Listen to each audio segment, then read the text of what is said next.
I'm not sure if I've talked about this or not, and so I do want to touch on it just a little tiny bit. Um, this is Miranda, Day in the Life of a Survivor, Survivor Chronicles. And I guess the topic that I want to talk about is going to funerals. In the last week, or not even in the last week, in the last 4 weeks, I've been to a funeral each week. Um, and, anytime you go to a funeral, it's really hard and it's really, sometimes really sad. And sometimes it's also like a time of deep introspection. And especially for me, when I go to a funeral and it's someone who suffered with cancer or died from cancer, that's really hard. And the first time I went to a funeral where someone died with cancer was um, a woman who was in my support group. Her name is Irma, and when she passed away, we went to her funeral. The other ladies in my support group. That was really really difficult. Um, and then the right after that, my aunt Dorothy died, and she had cancer. She had bile duct cancer, and that was extremely difficult. I think for me, in the case of Irma had triple negative breast cancer, and it was not caught early, and it spread.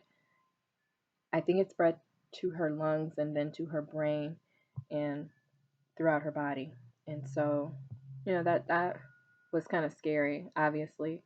And with my aunt with the bile duct cancer, um, it was just really difficult because from one end, I'm really saddened that they're gone. From one spectrum, I'm also thinking, I'm so glad that they're not suffering and they're not in any pain, and cancer can never touch them again.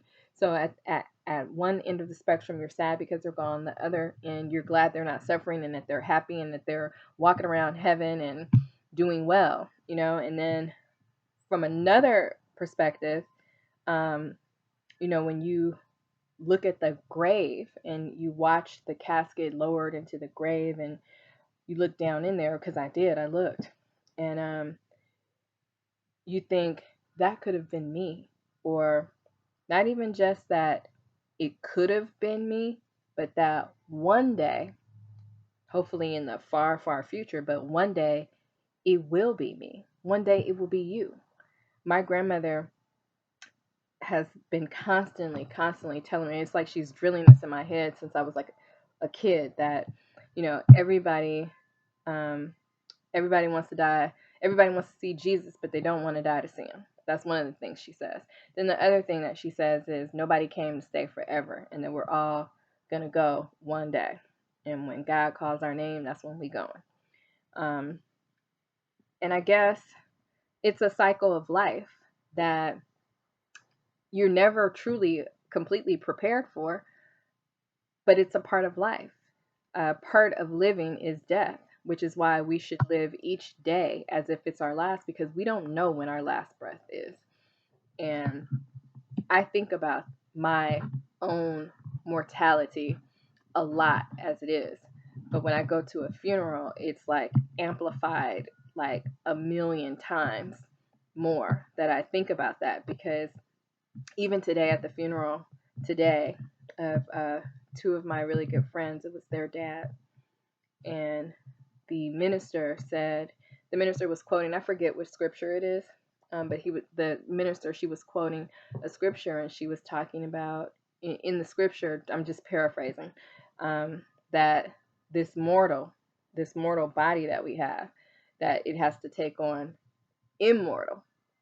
We have to transition from being mortal to immortal. And the only way to do that, the only way to live forever, is to die, because we have to shed our mortal bodies and put on our immortal bodies.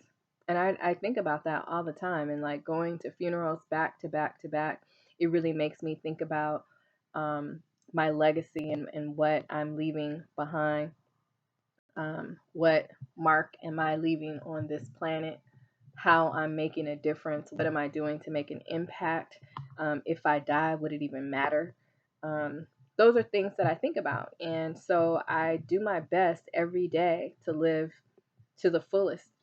And, that's not always an easy thing to do. Now my phone is ringing. So, but I try, and I hope that you do too. And I just wanted to share this with you because these are things that go on in my mind. All right, deuces.